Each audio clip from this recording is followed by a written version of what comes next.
The chandelier light caught the sapphire fabric of her gown as Daniel Brooks walked through the entrance of the Ashwood Country Club ballroom, and every conversation in the room died mid-sentence. His ex-wife Vanessa stood frozen near the champagne fountain, her smile cracking at the edges.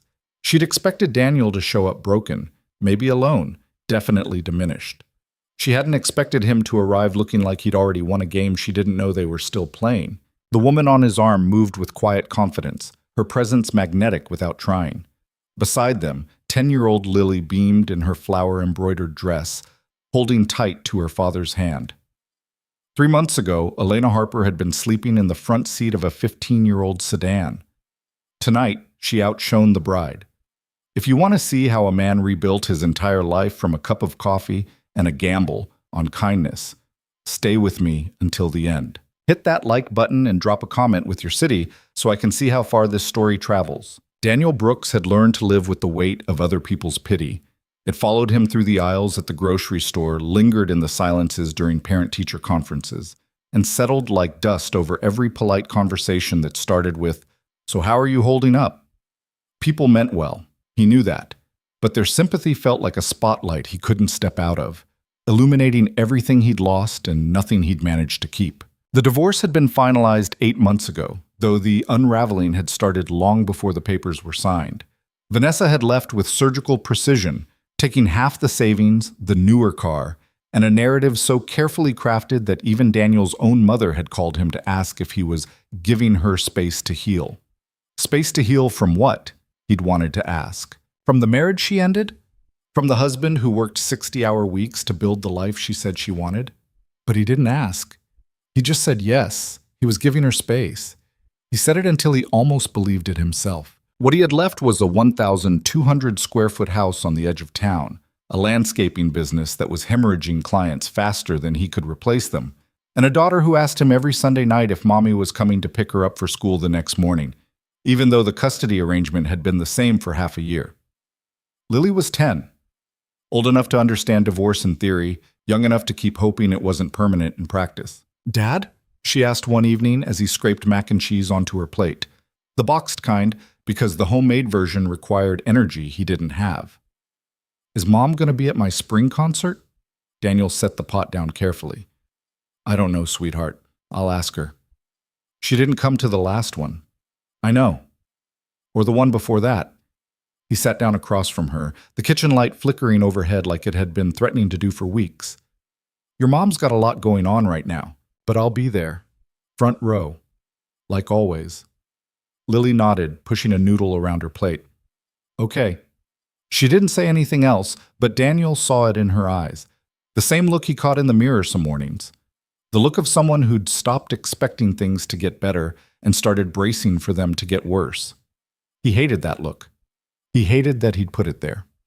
The landscaping business had been his dream once. He'd started Brooks Property Solutions 5 years ago with a beat-up truck, a trailer full of tools, and a vision of creating outdoor spaces that felt like sanctuaries. Vanessa had supported it at first. She'd even helped him design the logo, a simple geometric tree rendered in green and gray. But as the business grew, so did the hours. Weekends disappeared. Date nights became phone calls from job sites. And somewhere in the middle of building other people's dream backyards, he'd lost sight of his own front door. By the time Vanessa sat him down in their living room and said, "I don't think I love you anymore," the business was thriving and the marriage was already gone. Now the business was dying too. Clients who'd once raved about his work had quietly shifted to competitors. Some said they were going in a different direction. Others just stopped returning calls. Daniel knew what it was. Vanessa had been the face of the business, the one who handled consultations, who remembered clients' kids' names, who sent handwritten thank you notes after every project. Without her, Brooks Property Solutions felt like a house with no foundation. Functional, maybe, but not somewhere anyone wanted to stay. He tried to keep it together. He really had. He hired a part-time office assistant who quit after 2 weeks because he couldn't afford to pay her on time. He took on smaller jobs, mulch deliveries, basic mowing, just to keep cash flowing. He stopped sleeping and started drinking too much coffee and told himself this was temporary, that he'd figure it out, that he just needed one good month to turn things around. And then the invitation arrived.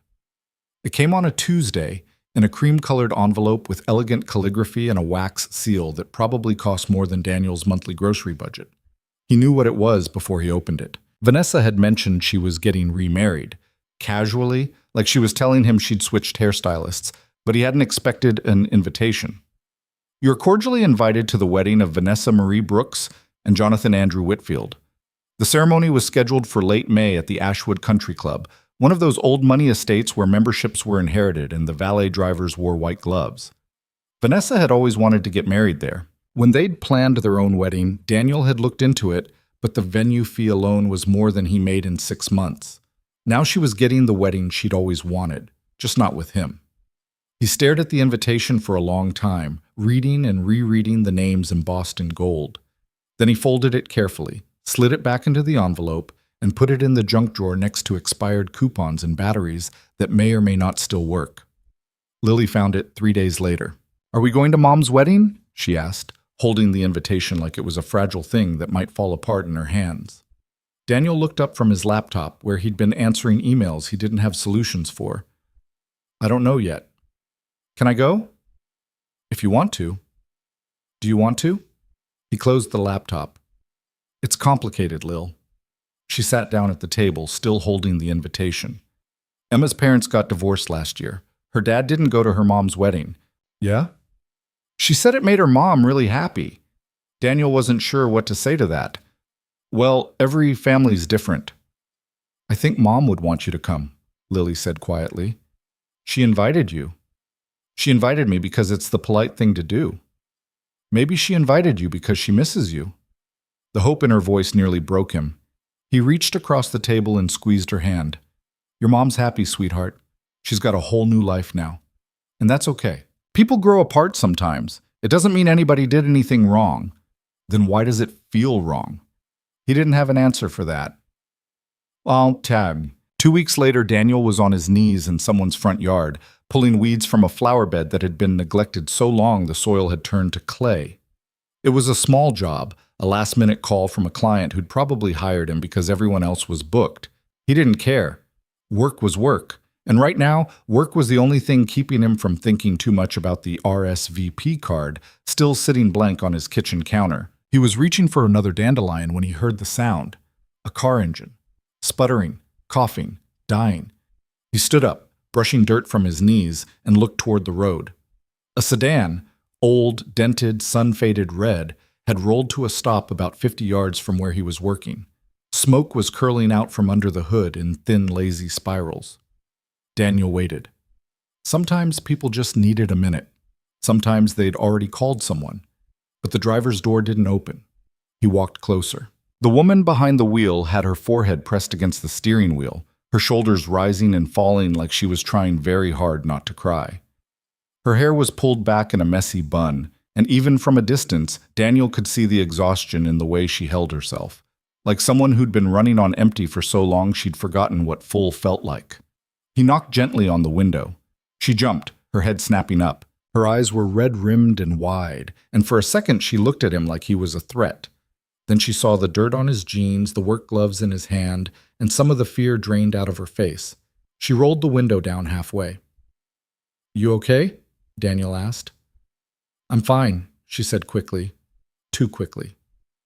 "Just car trouble." "I can see that." He nodded toward the hood. "You want me to take a look?" "I don't have money for a mechanic." "I'm not a mechanic, just a guy with a toolbox." She hesitated, studying him like she was doing the math on whether or not he was trustworthy. Then she popped the hood. Daniel lifted it carefully, waving away the smoke. The engine was a mess. Corroded battery terminals, a cracked radiator hose, oil so old it looked like tar. This car hadn't broken down. It had given up. "When's the last time you had this serviced?" he asked. "I don't know, a year, maybe 2? He glanced at her through the gap between the hood and the frame. She was younger than he'd thought, mid-30s maybe. Pretty, in a way that looked unintentional. She wasn't trying to impress anyone, she was just trying to survive. "This isn't a quick fix," he said. Her face fell. "How much are we talking?" "More than I can do on the side of the road." She nodded slowly, like she'd expected that answer.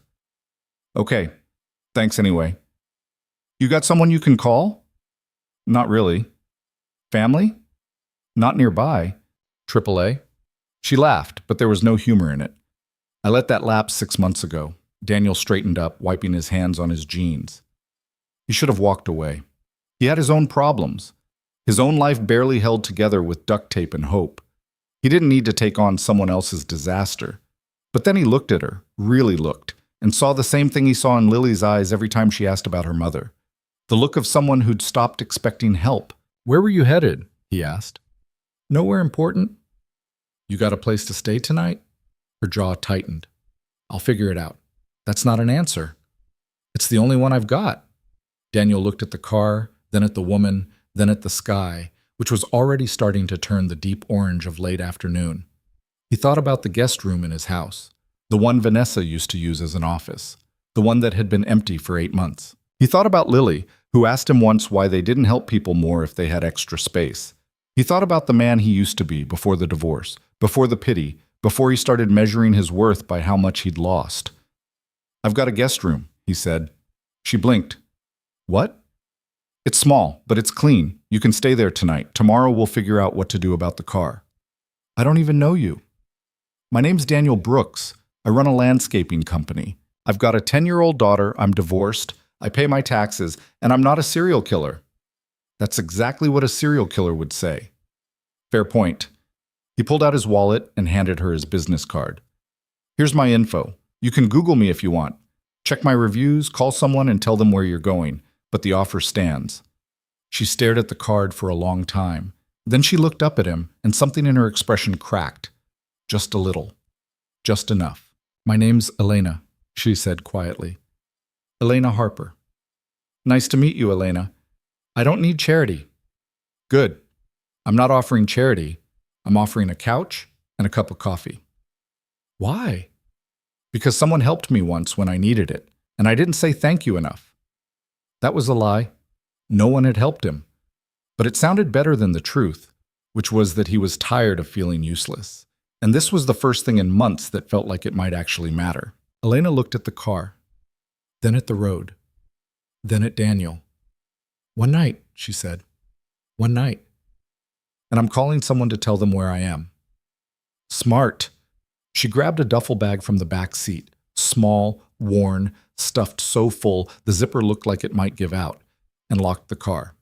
Then she followed Daniel to his truck, keeping a careful distance, her hand on her phone like a lifeline. They didn't talk much on the drive. Daniel pointed out the local diner, the elementary school where Lily went, the park where he sometimes took her on weekends. Elena nodded at all the right times, but didn't offer much in return. That was fine. He wasn't expecting her life story. When they pulled into his driveway, she looked at the house. Small, single story, with peeling paint and a lawn that needed mowing, and Daniel saw something shift in her face. Not disappointment, relief, like she'd been expecting something worse. It's not much, he said, unlocking the front door. It's more than I had this morning. Inside, the house smelled like the candle Lily had insisted on buying at the grocery store last week. Something called Autumn Harvest, even though it was April.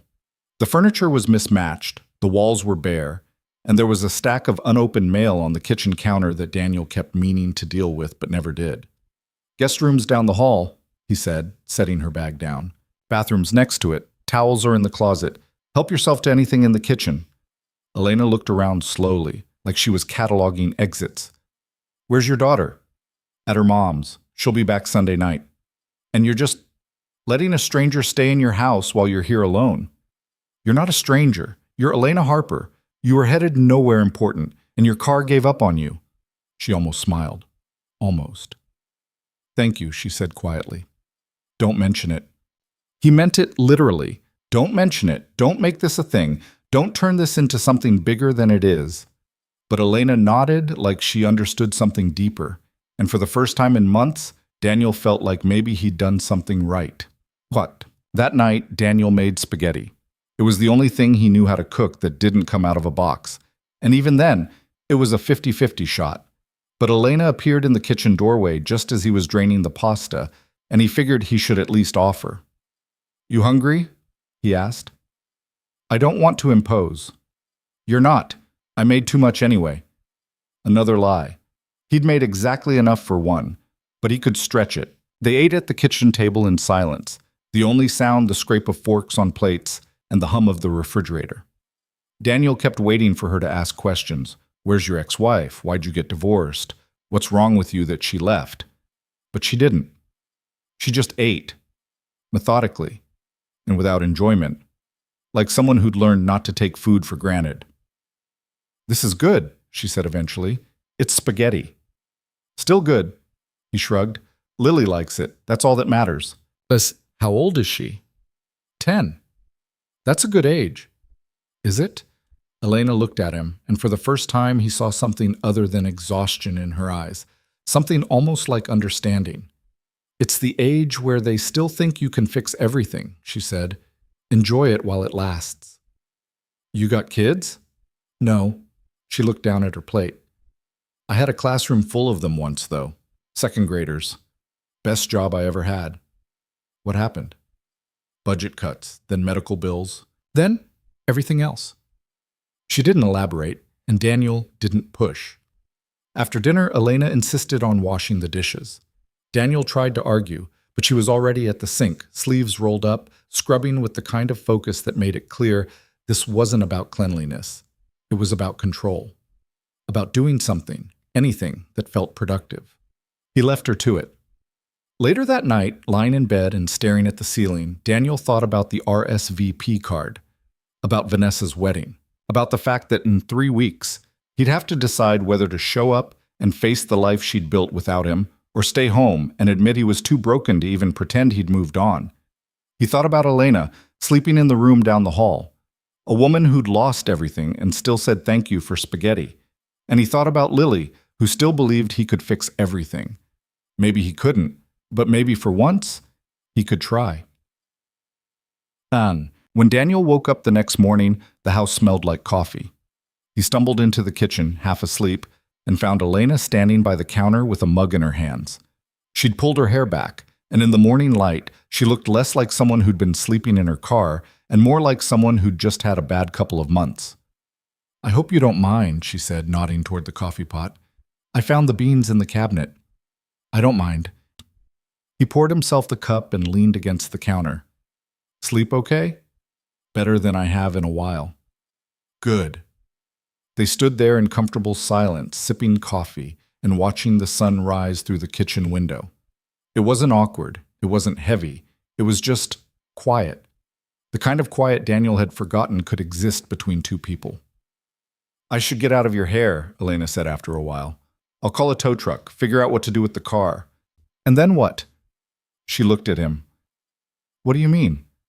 Where are you going after that? I don't know yet. You got a job lined up? Not exactly. A place to stay? Her silence was answer enough. Daniel set his mug down and rubbed the back of his neck. This was a bad idea. He knew it was a bad idea. He had enough problems without adding someone else's to the list. But he thought about the look on her face when she'd thanked him for spaghetti. He thought about the way she'd washed the dishes like it mattered. He thought about the fact that she hadn't asked him for anything. Not money, not pity, not explanations. And he thought about the business, the one that was dying, the one he didn't know how to save. I could use some help, he said. Elena frowned. With what? The business. I'm drowning in paperwork. Clients are canceling. I can't keep up with the admin stuff and the actual work. I need someone who can organize things, answer phones, handle scheduling, that kind of thing. I don't know anything about landscaping. You don't need to. You just need to know how to talk to people and keep things from falling apart. I don't have a place to stay. Guest room's yours as long as you need it. She stared at him like he'd just suggested something insane. You don't even know me. I know you washed my dishes without being asked. I know you've been through hell and you're still standing. And I know I need help. So if you're willing, the job's yours. What's the pay? Honestly, not great. But it's something. And you'd have a roof over your head. Elena looked down at her coffee, her expression unreadable. Then she looked back up at him. One condition, she said. What's that? If this doesn't work out, if I mess up, if you change your mind, whatever, you tell me. No pity, no dragging it out, just honesty. Daniel extended his hand. Deal. She shook it. And just like that, Elena Harper became the second chance Daniel Brooks didn't know he needed. The first week was rough. Elena dove into the business files like she was excavating an archaeological site, and what she found wasn't pretty. Invoices that had never been sent, clients who'd been overcharged by accident, appointments that had been scheduled on top of each other because Daniel's calendar system was a paper planner he kept losing. How are you still in business? She asked one afternoon, staring at a spreadsheet that looked like it had been filled out by someone having a stroke. Honestly, I have no idea. She didn't laugh. She just shook her head and kept working. But slowly, things started to change. Elena reorganized the client database. She set up automated invoicing. She called every overdue account and negotiated payment plans with the kind of calm professionalism that made people actually want to pay. She even redesigned the website, swapping out the dated photos of Vanessa smiling in someone's backyard for clean, simple shots of the work itself. Within 2 weeks, Brooks Property Solutions looked like a real company again, and Daniel started to breathe a little easier. Lily noticed the difference too. Who's the lady staying with us? She asked one night at dinner. Her name's Elena. She's helping me with work. Is she your girlfriend? No, Lil. She's just a friend. Emma's dad has a friend who stays over sometimes. Emma says she's not his girlfriend either, but she is. Daniel sighed. It's not like that. Okay. Lily poked at her broccoli. I like her, though. She's nice. Yeah, she is. And she was. Elena had a way of moving through the house that didn't feel intrusive. She kept to herself, cleaned up after herself, and never asked questions that made Daniel uncomfortable. But she also left little traces of kindness everywhere. Fresh coffee in the morning, the mail sorted on the counter. Dinner started when she knew he'd be running late. It wasn't romantic. It wasn't even particularly personal. But it was the first time in months that Daniel's house felt like a home. 3 weeks after Elena moved in, the RSVP card was still sitting on the counter. Daniel had looked at it 100 times, picked it up, put it down, told himself he'd deal with it tomorrow. But tomorrow kept coming, and the card kept sitting there, blank and accusing. One evening, Elena found him staring at it. You going? She asked. I don't know.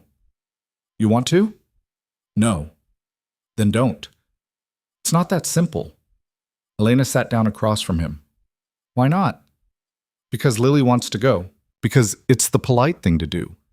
Because if I don't show up, people will talk. People are already talking. He looked up at her. What do you mean? Small town. Divorced guy living with a woman who's not his ex-wife. You think people haven't noticed? Let them notice. So why do you care what they think about the wedding? Daniel didn't have an answer for that. Elena reached across the table and tapped the card. You're not going because you want to. You're going because you think you have to prove something, that you're fine, that you've moved on, that she didn't break you. She didn't. Then act like it. He stared at the card, then at her. Come with me, he said. Elena blinked. What? To the wedding. Come with me. Daniel, you said it yourself. People are already talking, so let's give them something to talk about. That's a terrible idea. Probably. But I don't want to go alone, and I don't want to spend the whole night answering questions about why I'm still single. So come with me, as a friend, as a buffer, as whatever you want to call it. Elena looked at him for a long time. Then she smiled, a real smile, the first he'd seen from her. You're insane, she said. Is that a yes? That's a maybe. I'll take it. And for the first time in 8 months, Daniel Brooks checked the box marked attending and dropped the RSVP card in the mail. The moment the envelope disappeared into the mailbox, Daniel felt the weight of what he'd just done settle over him like a lead blanket. He stood there on the sidewalk, staring at the blue metal box, half tempted to reach in and pull the RSVP card back out. But the slot was too narrow, and besides, what would he say? Sorry, changed my mind. Turns out I'm still a coward. His phone buzzed. A text from Lily, who was at Vanessa's for the weekend. Emma says her mom's wedding had chocolate fountains. Will mom's wedding have chocolate fountains? Daniel typed back. Probably. 3 dots appeared, then disappeared, then appeared again. Can I bring a date? He frowned. You're 10. Emma brought her friend to her mom's wedding. We'll talk about it when you get home. That means no. He shoved his phone back in his pocket and walked to his truck, trying not to think about the fact that he'd just committed to spending an entire evening watching his ex-wife marry someone else while pretending he was fine. And he dragged Elena into it. What the hell was he thinking? When he got back to the house, Elena was in the living room with her laptop open, surrounded by papers and sticky notes. She'd transformed the coffee table into a command center for Brooks Property Solutions, and somehow, in the chaos of spreadsheets and invoices, she looked completely at ease. I emailed the Hendersons about their overdue balance, she said without looking up. They said they'd pay by Friday.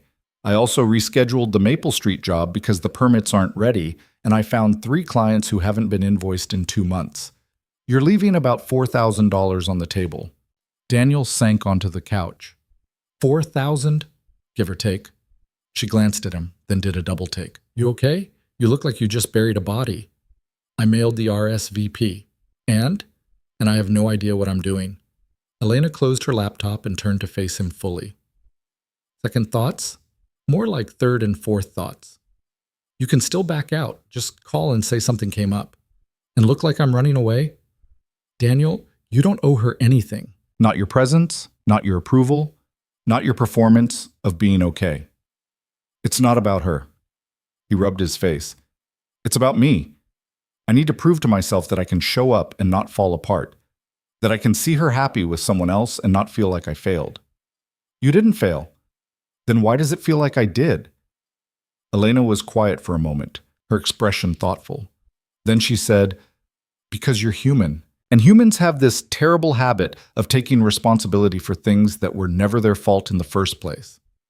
Spoken like someone who knows. I've had practice. Daniel looked at her, really looked. In the 3 weeks since she'd moved in, he'd learned a lot about Elena through observation. She woke up before dawn. She made lists for everything. She hummed when she thought no one was listening, usually old jazz standards that sounded like they came from another era. She was meticulous with work, but careless with herself, skipping meals and staying up too late, and brushing off compliments like they were inconveniences.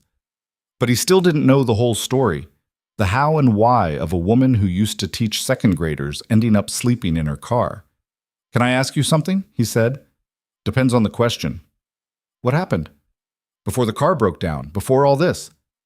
Elena's expression didn't change, but something behind her eyes shuddered. That's a long story. I've got time. Maybe I don't want to tell it. Fair enough.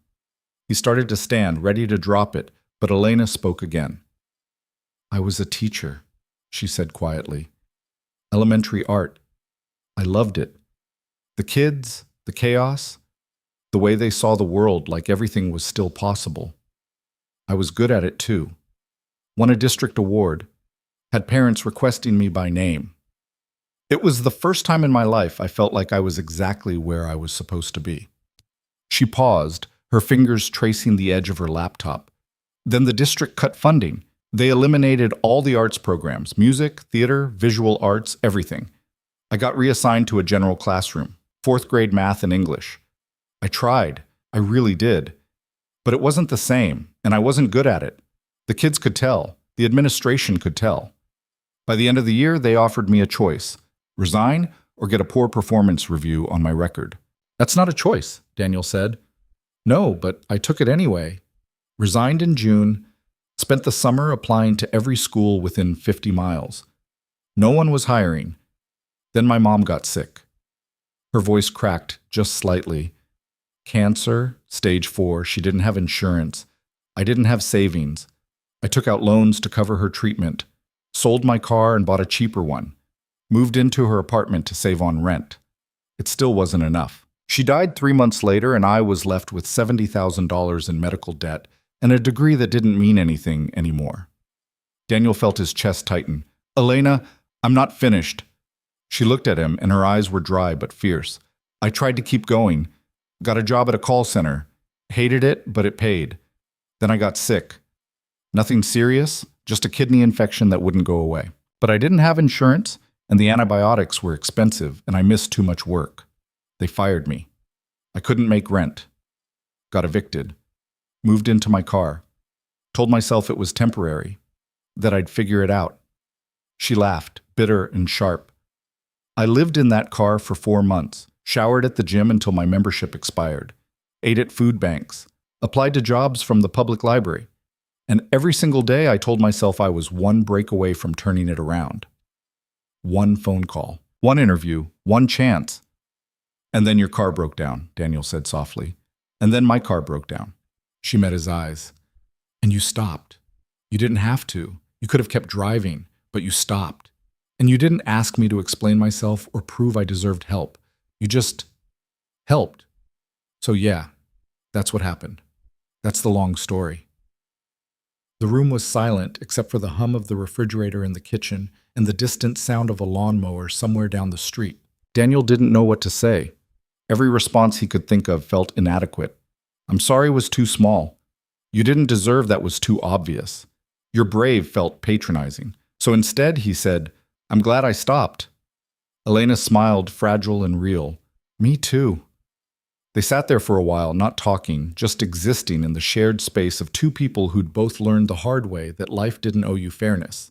And somehow, that was enough. Finally, Elena broke the silence.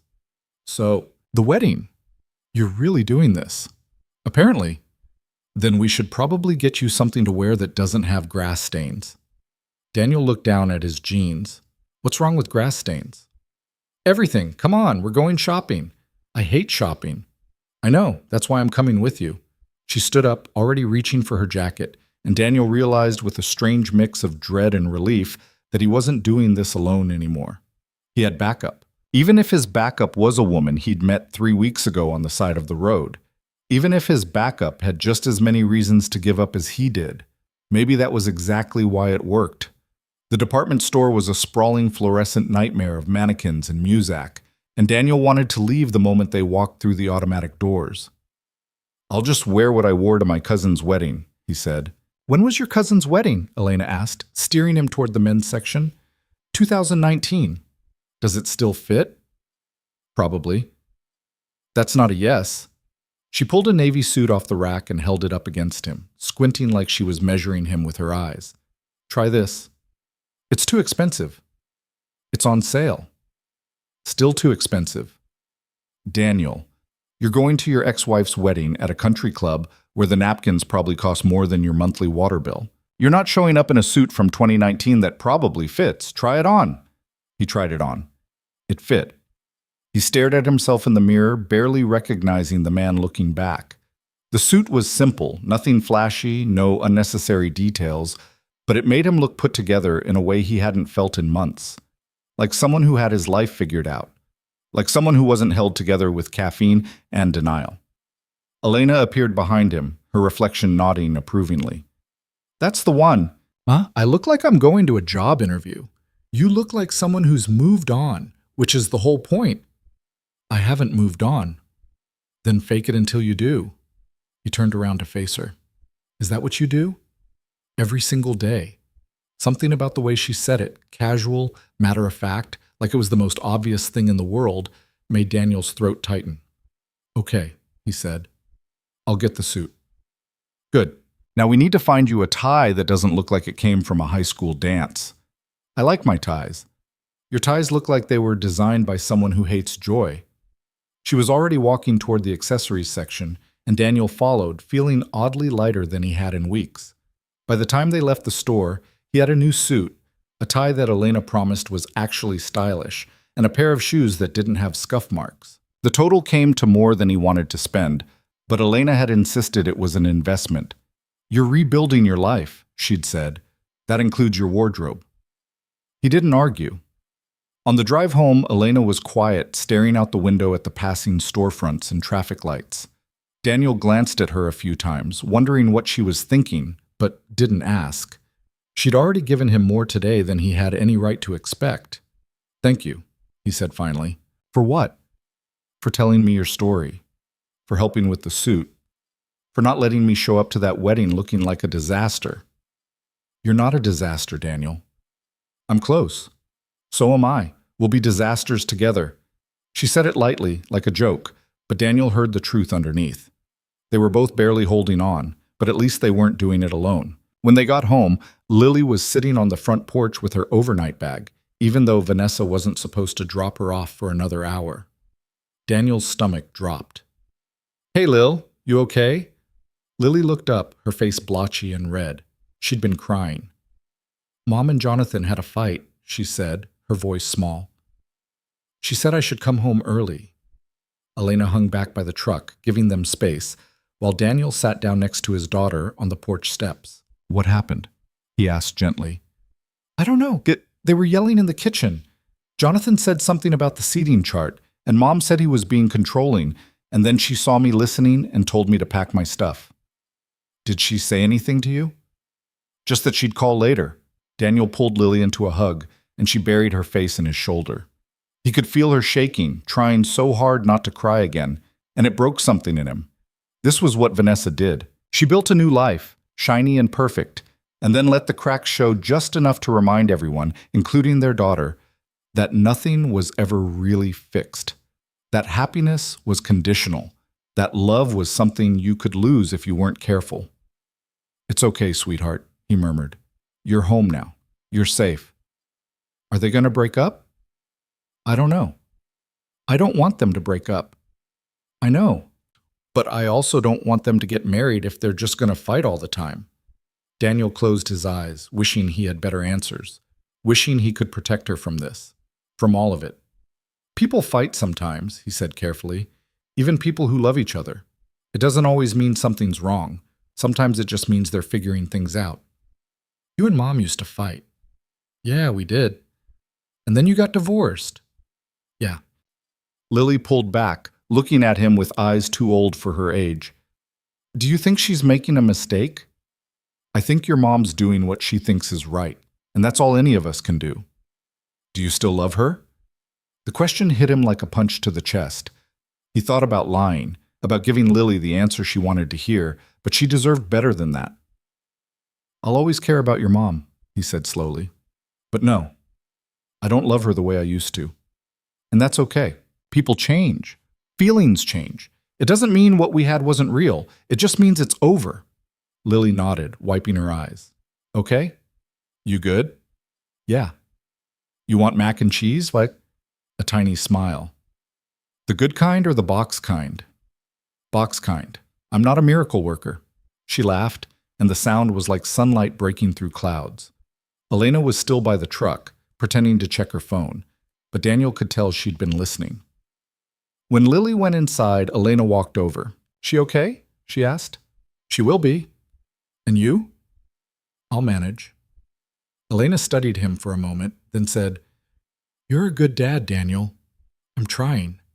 That's all that matters." She squeezed his arm, brief, grounding, and then followed Lily inside, leaving Daniel standing alone on the porch, wondering how someone he'd known for 3 weeks could see him more clearly than people he'd known his whole life. The next 2 weeks blurred together in a strange mix of mundane routine and rising tension. Daniel threw himself into work, taking on every job he could find, while Elena managed the back end with ruthless efficiency.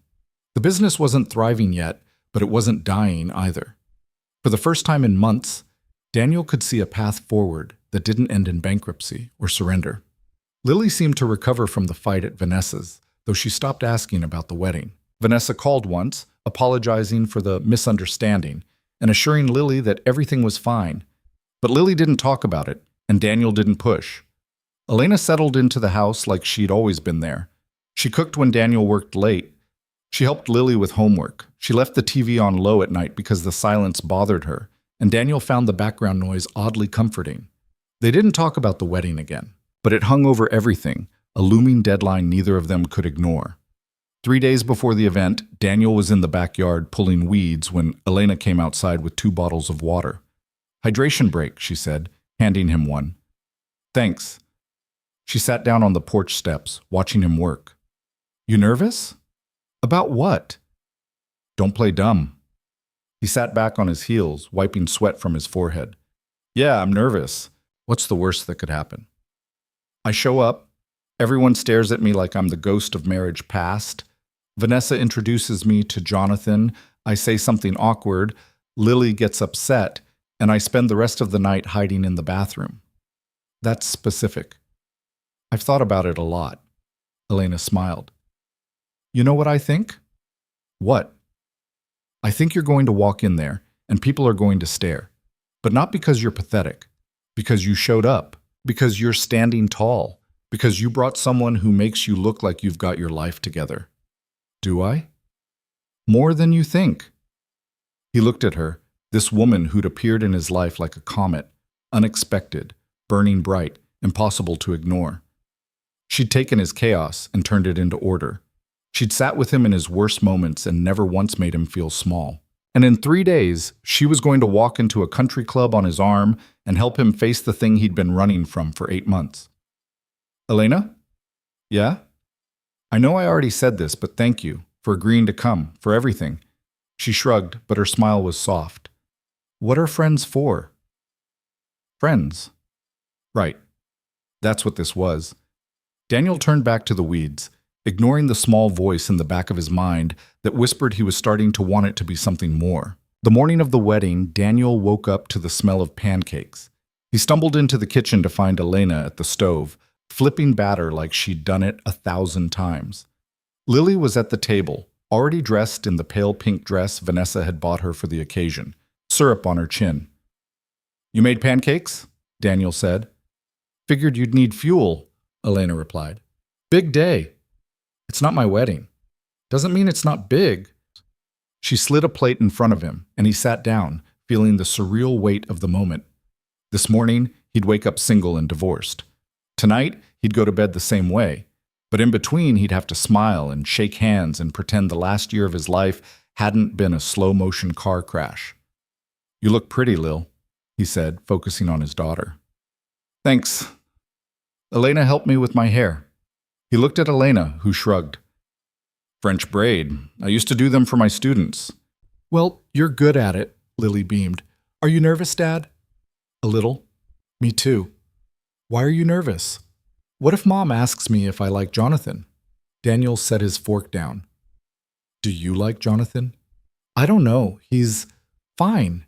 He's nice to me, but he's not you. He's not supposed to be me, sweetheart. He's supposed to be himself. And if your mom loves him, that's what matters. Do you think she's happy? I hope so, Lily nodded, pushing her pancake around her plate. I hope so too. After breakfast, Daniel showered and put on the new suit. He stood in front of the bathroom mirror, adjusting his tie for the 10th time, feeling like an imposter. The man staring back looked confident, composed, like someone who'd moved on. But inside, Daniel felt like he was 12 years old again, standing outside the principal's office, waiting to be told he'd done something wrong. A knock on the door. You decent? Elena's voice. Yeah. She stepped inside and Daniel's breath caught. She was wearing a dress, deep sapphire blue, simple but elegant, with a neckline that was modest without being boring. Her hair was down, soft waves framing her face, and she'd put on just enough makeup to look polished without losing the quiet strength that defined her. She looked beautiful. Not in the flashy, attention-grabbing way Vanessa always had, but in a way that made you want to keep looking, to notice the details. The curve of her smile, the steadiness in her eyes. You clean up nice, Daniel said, his voice coming out rougher than he intended. So do you. She stepped closer, reaching up to fix his tie. Her fingers were quick and sure, and Daniel forced himself to breathe normally. There. Perfect. I don't feel perfect. Fake it. You keep saying that. Because it works. She stepped back, giving him one last appraising look. Ready? No. Good. Let's go anyway. They picked up Lily, who gasped when she saw Elena. You look like a princess, she said. Elena laughed. I don't know about that. A really pretty princess. Okay, now you're just flattering me. Is it working? Completely. The three of them piled into Daniel's truck. Not exactly the most elegant chariot, but it ran, and that was enough. On the drive to the Ashwood Country Club, Lily chattered nervously about everything and nothing, filling the silence with observations about clouds and questions about whether there would be cake. Daniel gripped the steering wheel and tried not to think about what came next. Elena reached over and squeezed his hand once, briefly, then let go. It was enough. When they pulled up to the country club, Daniel's stomach dropped. The place was even more impressive than he remembered. Sprawling gardens, a fountain that probably cost more than his house, valet attendants in crisp white shirts. Cars lined the circular drive, sleek sedans, luxury SUVs, vehicles that screamed money and success, and everything Daniel wasn't. "We can still leave," Elena murmured. "No, we're doing this." He handed the keys to the valet, took Lily's hand, and offered his arm to Elena. And together, they walked through the entrance of the Ashwood Country Club into the wedding Daniel Brooks never thought he'd attend. The first person to notice them was Daniel's former mother-in-law. Patricia Morrison stood near the entrance to the garden ceremony area, her silver hair perfectly coiffed, wearing a champagne-colored dress that probably cost more than Daniel made in a month. She'd never liked him, not when he was married to her daughter, and certainly not after the divorce she'd encouraged Vanessa to pursue. Her eyes landed on Daniel first, then slid to Elena, and something flickered across her face. Surprise, then calculation, then something that might have been grudging approval. "Daniel," she said, her voice cool and measured, "how lovely that you could make it." "Patricia," he nodded, "you look well. And you brought a guest." Patricia's gaze fixed on Elena with the intensity of a jeweler examining a diamond for flaws. "How unexpected." Elena extended her hand with a smile that was warm without being eager. "Elena Harper, it's nice to meet you." Patricia shook her hand, her grip brief and assessing. "Harper, I don't believe I know that name. Are you from around here?" "I've been working with Daniel," Elena said smoothly, "on his business. Brooks Property Solutions has been doing remarkable things lately." The subtle emphasis on remarkable things wasn't lost on Patricia, whose eyebrows rose a fraction of an inch. "Is that so?" "We recently secured a contract with the Riverside development," Elena continued, and Daniel tried not to show his surprise. They hadn't secured anything. Elena had simply sent a proposal 2 days ago, but she said it with such confidence that even he almost believed it. Sustainable landscaping for the entire complex. It's a significant project. "How impressive." Patricia's tone suggested she didn't find it impressive at all, but she was too well bred to say so directly. "Well, I'm sure Vanessa will be pleased to see you both. The ceremony starts in 20 minutes. She glided away, and Daniel let out a breath he didn't know he'd been holding. "Riverside Development?" he whispered to Elena. "I sent them a proposal. Might as well sell it like it's already done." "That's fraud." "That's confidence. There's a difference." Lily tugged on his hand. "Dad, can I go find Emma?" "Sure, sweetheart. Stay where I can see you." She darted off toward a cluster of children near the garden entrance, and Daniel turned to Elena. "You didn't have to do that." "Do what?" "Make it sound like the business is thriving." "It will be. We're just speaking in future tense." She adjusted the collar of his jacket, a gesture that was becoming familiar. "Besides, first impressions matter, especially here." Daniel looked around at the assembled guests, lawyers, doctors, business owners, people who'd never wondered where their next meal was coming from or whether their truck would start in the morning, people who belonged in places like this. "I don't fit here," he said quietly. "Neither do I. But we're here anyway, so we might as well make them wonder how we pulled it off." Before he could respond, a familiar voice cut through the ambient chatter. "Daniel?" He turned to find Marcus Chen, one of his oldest friends, staring at him with unconcealed shock. Marcus had been his best man at the wedding to Vanessa, had helped him move out of their house after the divorce, and had stopped calling about 3 months ago when Daniel's responses became increasingly monosyllabic. "Marcus, hey. Man, I didn't think you'd actually show up." Marcus pulled him into a hug that was equal parts affection and relief. "I thought for sure you'd bail." "Yeah, well, here I am." Marcus stepped back, his eyes shifting to Elena. "And you brought someone. That's... wow. I mean, good for you."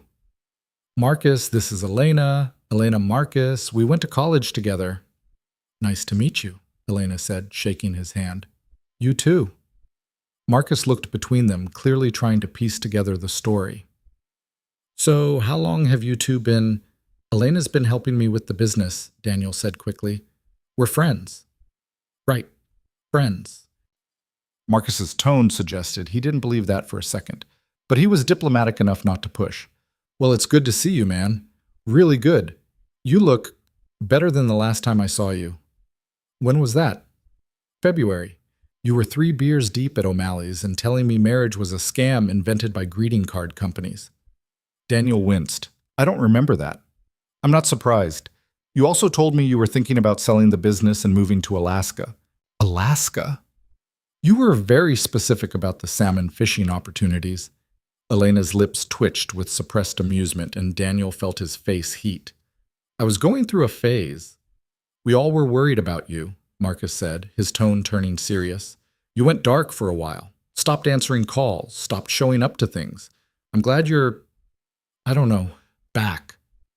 I'm working on it. That's all anyone can do.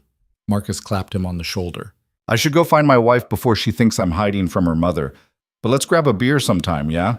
Actually talk? Yeah, I'd like that. Marcus walked away, and Daniel felt the weight of guilt settle over him. He'd been so consumed by his own collapse that he'd forgotten other people had been watching, caring, waiting for him to surface. You okay? Elena asked. I abandoned my friends. You were surviving. That's different. Is it? Yes. She said it with such certainty that he almost believed her. Come on, let's find our seats before the ceremony starts. The garden ceremony area was breathtaking. White chairs arranged in perfect rows, an arch covered in climbing roses and wisteria, a string quartet playing something classical and elegant. The afternoon sun filtered through the trees, casting dappled shadows across the perfectly manicured lawn. Daniel and Elena found their seats near the back, far enough from the front to avoid scrutiny, close enough to see everything. Lily had already claimed a spot with Emma and her family, and Daniel could hear her laughing at something one of the other children had said. At least someone was having a good time. The ceremony began right on schedule. The string quartet shifted into the processional, and guests rose as the wedding party made their entrance. Bridesmaids in soft lavender, groomsmen in charcoal gray, everyone polished and perfect and moving with the choreographed precision of people who'd rehearsed this moment down to the second. And then came Vanessa. Daniel's breath caught despite himself. She looked beautiful. She'd always been beautiful. That had never been the problem. The problem had been everything else. But today, in a fitted ivory gown with delicate lace sleeves and a train that whispered across the grass, she looked like a vision from a magazine spread. Happy. Radiant, like someone who'd finally found the life she was always meant to have. Beside Daniel, Elena's hand found his and squeezed once, briefly, then let go. He was grateful for it. Jonathan Whitfield waited at the altar with the kind of smile that came easily to men who'd never had to fight for anything. He was handsome in a generic catalog model way, strong jaw, perfect teeth, hair that probably required more product than Vanessa's. When Vanessa reached him, he took her hands and said something that made her laugh, and Daniel felt a strange mix of emotions he couldn't quite name. Relief, sadness, envy, acceptance. Maybe all of it, maybe none of it. The officiant began the ceremony with the standard opening about love and commitment and the journey two people take together. Daniel had heard it all before, standing where Jonathan stood now, promising things he'd meant with his whole heart and failed to deliver. He wondered if Jonathan would do better. He hoped so for Lily's sake. The vows were traditional. Jonathan spoke first, his voice steady and confident, promising to love and honor and cherish. Vanessa followed, her voice catching just slightly on the word forever, and Daniel felt Elena shift beside him. You good? She whispered. Yeah. Liar. Yeah. The rings were exchanged, the pronouncement was made. The kiss was tasteful but lingering, and applause rippled through the garden as the string quartet launched into the recessional. And just like that, Vanessa was married. Again. To someone else. Daniel stood with everyone else clapping mechanically, watching his ex-wife walk back down the aisle on the arm of her new husband. She was beaming, glowing, everything a bride was supposed to be. And for the first time since the divorce, Daniel felt the lock on his chest loosen just a little. She was happy. Maybe she'd been right to leave. Maybe they'd both been holding on to something that was already over, too afraid to admit it. Maybe this was how it was always supposed to end. The reception was held in the ballroom, and Daniel had forgotten how overwhelming these events could be. The sheer scale of it, the chandeliers, the flower arrangements, the tables draped in linen so pristine they looked like they'd never been touched. A live band was setting up in one corner, and a dessert table that could feed a small army dominated the opposite wall. This was the wedding Vanessa had always wanted, the one she'd planned in notebooks during their engagement, clipping pictures from magazines and marking pages with sticky notes. Daniel had tried to give her a version of it back then, but they'd been working with a fraction of this budget. The venue had been a local hotel. The flowers had been seasonal and simple. The band had been a DJ with a playlist. She'd told him it was perfect, that she didn't care about the details as long as they were together. But she'd been looking at magazines again 2 years into their marriage. Elena touched his elbow gently. "You're thinking too loud." "Sorry." "Don't be. Just stay with me." They found their assigned table, number 14, near the edge of the room, but not so far back that it felt like exile. The place cards were handwritten in calligraphy, and Daniel's said Daniel Brooks and Guest, which felt both impersonal and telling. He'd been relegated to guest. The other people at the table were strangers, friends of Jonathan's family, from the look of it. They made polite small talk, asking the usual questions about how Daniel knew the bride, nodding sympathetically when he said ex-husband, like it was a condition requiring treatment. Elena fielded the follow-up questions with practiced ease, deflecting inquiries about their relationship status with vague statements about working together and seeing where things go. She made it sound romantic without confirming anything, and Daniel watched her work with something close to awe. She was good at this, at reading rooms, at saying exactly what people wanted to hear without giving away anything real. It reminded him that he still didn't know everything about her, that there were parts of her story she hadn't shared, that maybe the woman sitting beside him in the sapphire dress was just as much a performance as the confidence he was trying to project. The thought should have bothered him. Instead, it made him want to know her more. Dinner was served in courses, a salad with goat cheese and candied pecans, filet mignon with roasted vegetables, a dessert that involved chocolate mousse and edible gold leaf. Daniel ate mechanically, tasting nothing, while Elena engaged the woman across from them in a conversation about sustainable architecture that somehow led to a discussion about native plant species. "You really should look into Daniel's company," Elena said smoothly. "Brooks Property Solutions specializes in eco-friendly landscaping. We're working on a project for the Riverside development right now." The woman's eyes lit up. "Really? My husband's on the planning board for that project. You should give me your card." Daniel fumbled for his wallet and produced a business card that was slightly bent at the corner. The woman took it graciously, tucking it into her purse. "I'll have him reach out. We've been looking for someone with that expertise." "We'd love to discuss it," Elena said. After the woman turned to talk to someone else, Daniel leaned close to Elena. "You're terrifying." "I'm helpful. There's a difference." "You're turning my ex-wife's wedding reception into a networking event." "Why not? Everyone here has money and connections. Might as well use the opportunity." "That's mercenary." "That's practical." She took a sip of her wine. "Besides, you need clients. I'm getting you clients. You're welcome." He shook his head, but he was smiling. "Thank you." "Don't thank me yet. Close the deal first." The speeches began after dinner. Jonathan's best man told a story about their college days that involved too much tequila and a borrowed jet ski. Vanessa's maid of honor got teary talking about how long Vanessa had waited to find the one, and Daniel tried not to read too much into the implication that he'd been a placeholder. Then Jonathan stood to give his own speech, and the room fell silent. "I'm not great with words," he began, which was a lie. Everything about Jonathan suggested a man who was very comfortable with words. But I want to take a moment to thank everyone for being here, for celebrating this incredible day with us. And most of all, I want to thank Vanessa. He turned to her, his expression soft and genuine in a way that made Daniel's chest tighten. "You walked into my life when I'd given up on finding something real," Jonathan continued. "You were funny and smart and beautiful, but more than that, you were honest. You told me on our second date that you'd been married before, that you had a daughter, that your life was complicated and messy and maybe not what I'd signed up for. And I told you that complicated and messy was exactly what I wanted, because real life isn't a fairy tale. It's hard, it's imperfect, but with the right person, it's worth it. Vanessa was crying now, happy tears streaming down her face, and Jonathan took her hand. "You're the right person," he said, "and I can't wait to spend the rest of my life proving that to you."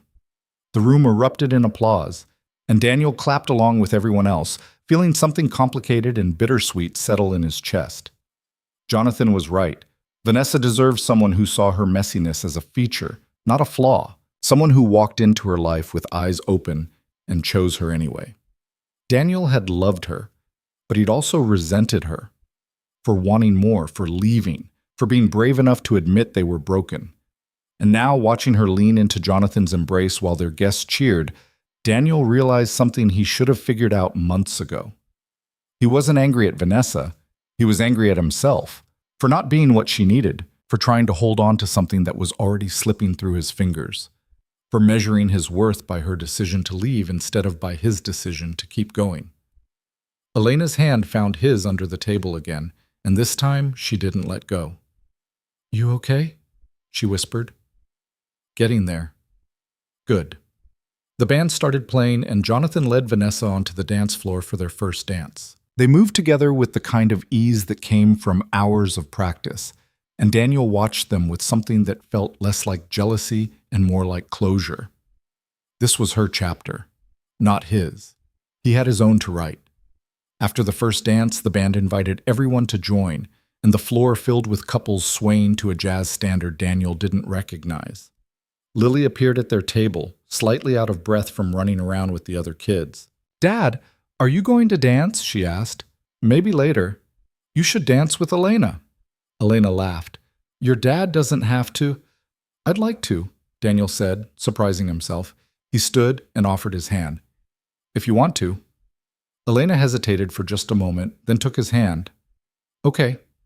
They made their way to the edge of the dance floor, far enough from the center to avoid drawing attention. Daniel wasn't a great dancer. He'd barely survived the lessons Vanessa had insisted on before their wedding, but Elena followed his lead with surprising grace. "You're better at this than you let on," he said. "My mom used to make me practice with her. She loved old movies, Fred Astaire, Gene Kelly, all of that. She sounds wonderful." She was. They swayed in silence for a moment, and Daniel found himself studying Elena's face, the way her eyes softened when she talked about her mother, the small scar above her left eyebrow that he'd never noticed before, the way she held herself like someone who'd learned to take up as little space as possible, but was slowly remembering she was allowed to exist fully.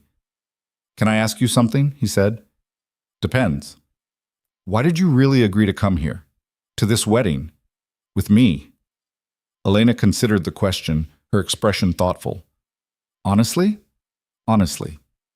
Because you look like you needed someone in your corner, and I know what it's like to face something hard alone. I wouldn't wish that on anyone." "That's it? That's enough, isn't it?"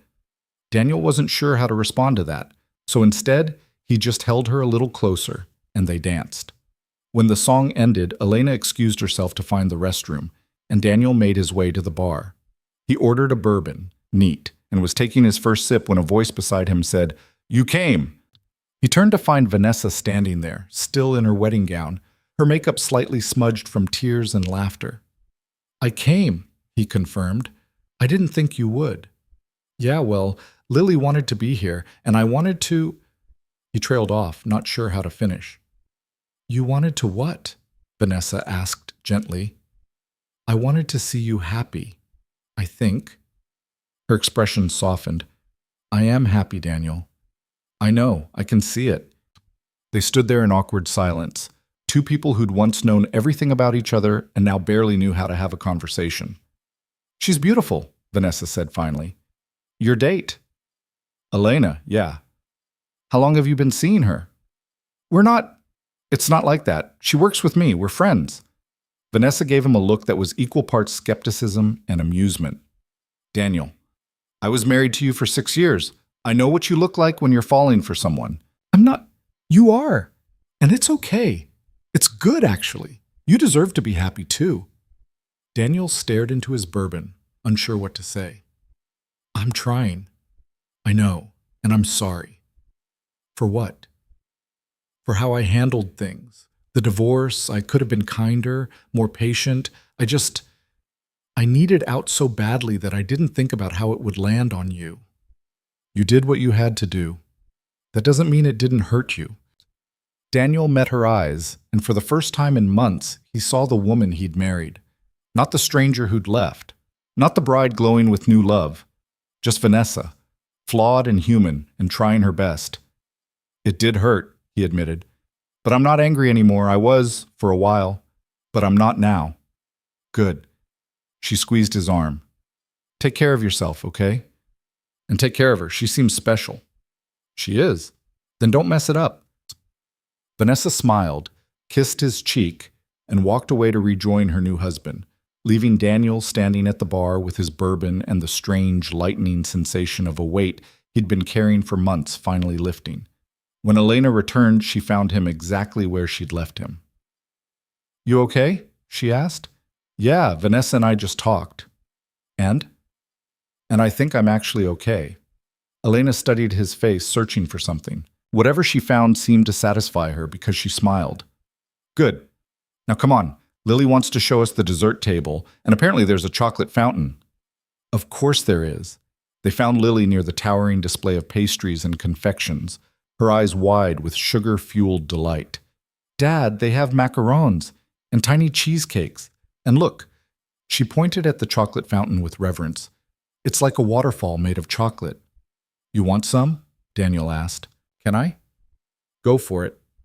Lily loaded up a plate with enough desserts to send her into a sugar coma, and Daniel and Elena followed suit, grabbing a few items that looked interesting.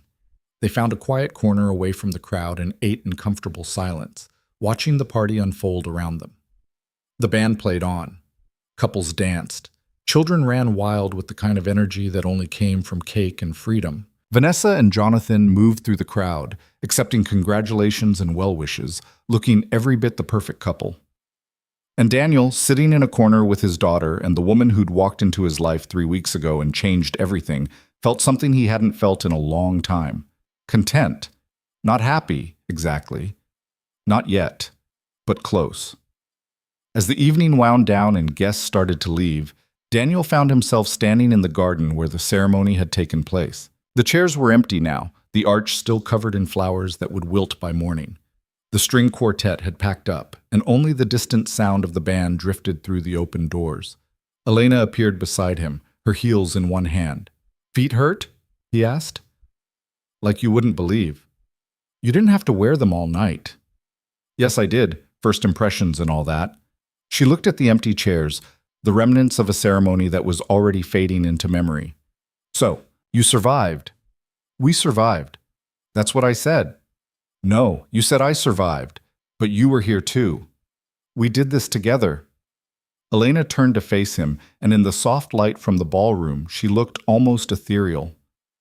Yeah, we did. Thank you, Daniel said, and he meant it with every part of himself. For being here. For all of this. I couldn't have done it without you. Yes, you could have. Maybe. But I'm glad I didn't have to. She smiled, and it was the kind of smile that reached her eyes, the kind that made Daniel's heart do something complicated in his chest. Me too, she said softly. They stood there for a moment, just the two of them in the garden, surrounded by the ghosts of vows and promises and the quiet understanding that sometimes the best things in life came from the wreckage of what came before. And Daniel thought, not for the first time, that maybe he was starting to build something new. Something worth keeping. The drive home was quiet in the best possible way. Lily had fallen asleep in the back seat, her head resting against the window, still wearing her pink dress and clutching a small bag of leftover macarons. The highway stretched out before them, lit by scattered streetlights and the occasional passing car, and Daniel felt the tension he'd been carrying all day slowly drain from his shoulders. Elena had her shoes off, her feet tucked under her on the passenger seat, watching the dark landscape roll by. She looked tired, but peaceful, and Daniel found himself glancing at her more often than the road required. You're staring, she said without looking at him. I'm driving. You're doing both. He smiled despite himself. Sorry. Don't be, just don't crash. They lapsed back into silence, the kind that felt comfortable rather than awkward. Daniel thought about the evening, the ceremony, the reception, the conversation with Vanessa. The way Elena had moved through it all with such effortless grace, making him look better than he had any right to. "I owe you," he said finally. "You don't." "I do. You didn't just come to a wedding. You gave me armor. You made me look like I had my life together." "You do have your life together. You just needed reminding." "That's generous." Elena turned to look at him, her expression serious. "Daniel, you're raising a great kid. You're keeping a business alive in an economy that's trying to kill it. You showed up today, even though it hurt. That's not barely holding on. That's strength." He wanted to argue, to deflect, to point out all the ways he was still failing, but the way she said it, with such certainty, such conviction, made him wonder if maybe she saw something he couldn't. "Thank you," he said quietly. "You're welcome." When they pulled into the driveway, Daniel carried a still sleeping Lily inside and tucked her into bed, dress and all. He'd deal with getting her into pajamas in the morning. For now, she looked peaceful, her face relaxed in a way it hadn't been in weeks. He found Elena in the kitchen, filling 2 glasses with water. "You want something stronger?" he asked, nodding toward the cabinet where he kept a mostly empty bottle of whiskey. "Water's fine. I'm too tired to process alcohol." They sat at the kitchen table, the same one where they'd eaten spaghetti 3 weeks ago, where Elena had reorganized his business files, where Lily did her homework while complaining about fractions. It had become the center of their strange little household, and Daniel realized he'd come to associate it with something that felt dangerously close to family. "Can I ask you something?" Elena said, tracing the rim of her glass with one finger. "Sure." "When Vanessa talked to you at the bar, what did she say?" Daniel took a sip of water, buying time. "She apologized for how she handled the divorce, and she said I looked like I was falling for someone." Elena's hand stilled. "What did you tell her?" "That we were friends, that it wasn't like that." "And is it? Like that?" The question hung in the air between them, loaded with everything they'd been carefully not saying for weeks. Daniel could have lied, could have played it safe, could have kept the walls up and the distance comfortable. But he was tired of lying, tired of pretending, tired of protecting himself from the possibility of something good just because he'd been burned before. "I don't know," he said honestly. "I know you're the first person in months who's made me feel like I'm not drowning. I know I look forward to coming home because you're here.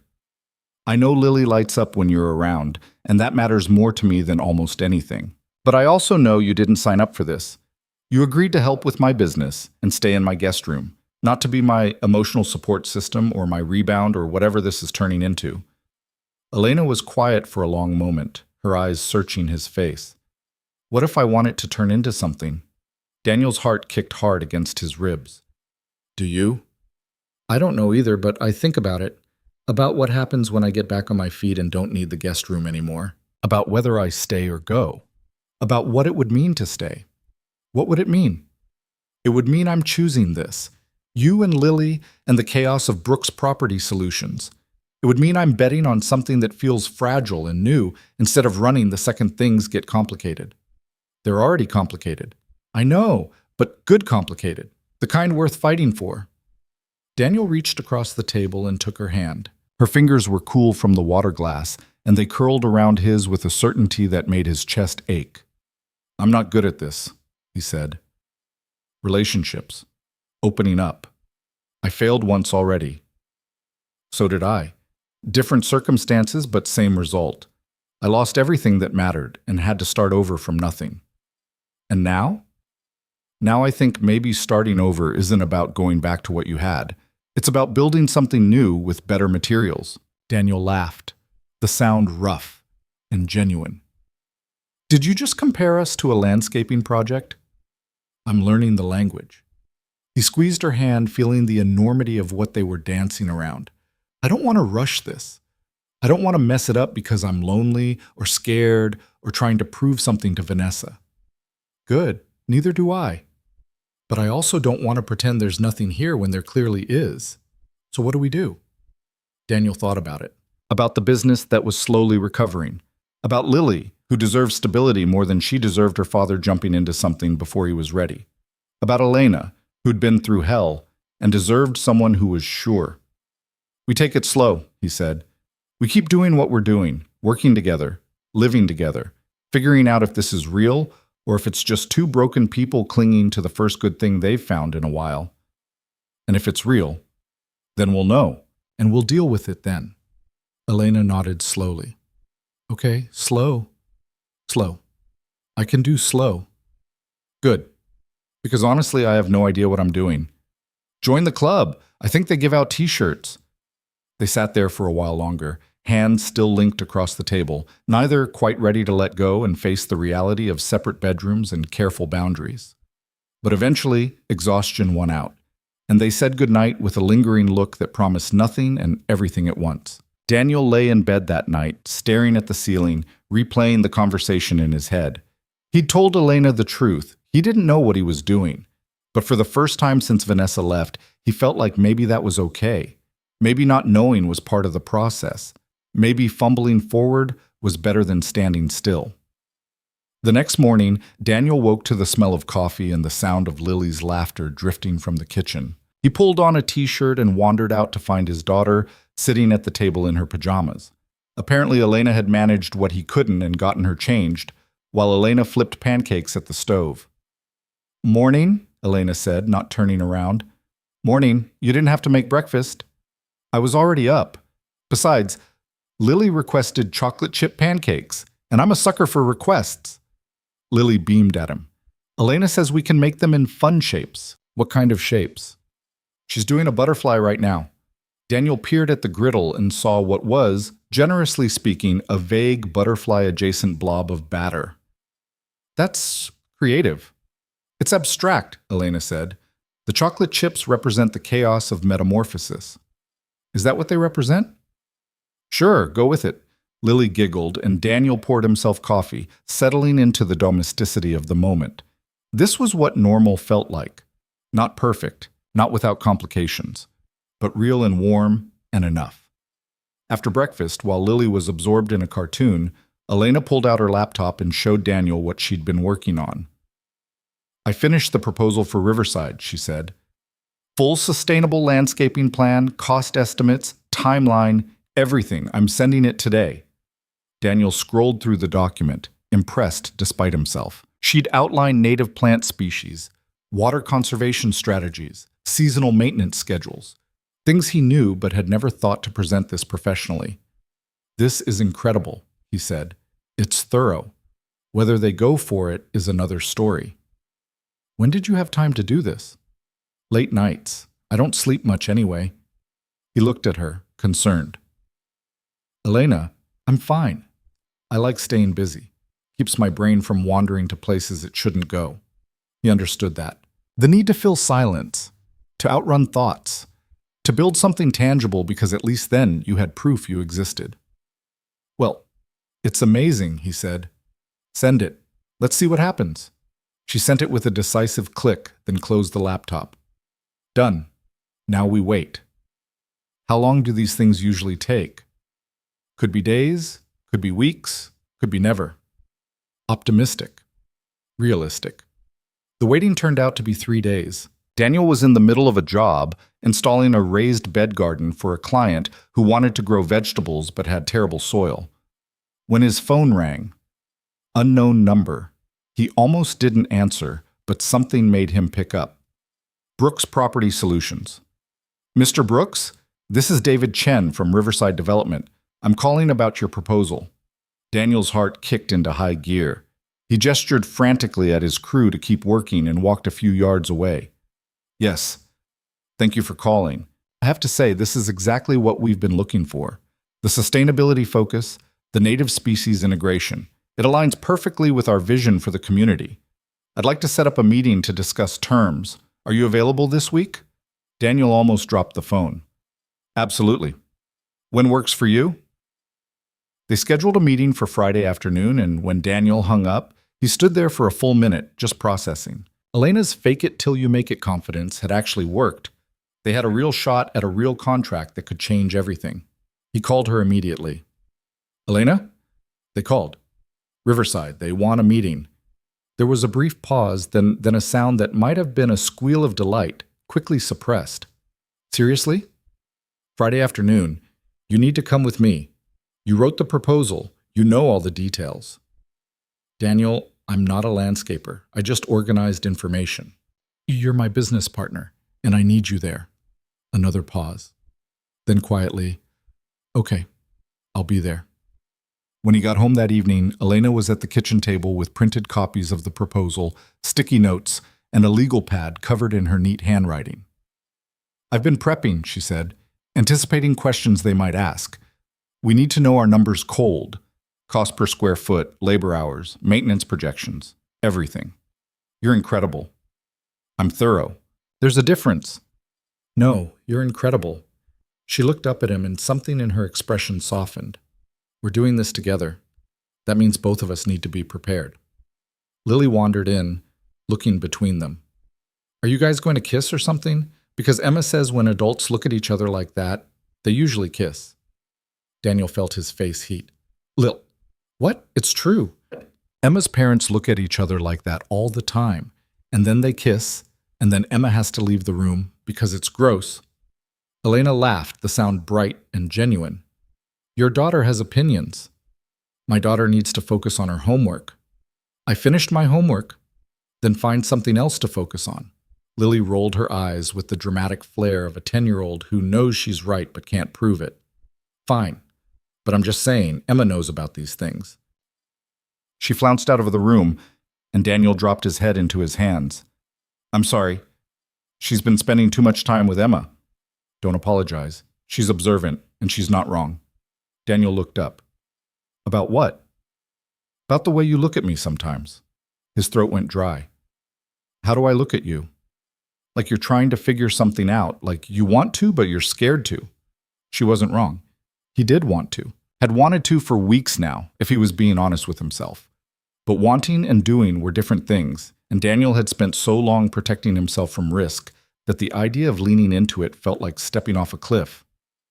I am scared, he admitted, of messing this up, of hurting you, of hurting Lily if this goes wrong. I'm scared too, but being scared doesn't mean we shouldn't try. What if we're just lonely? What if this is just two people who needed someone and were confusing gratitude with something else? Elena set down her pen and gave him a look that was equal parts exasperated and fond.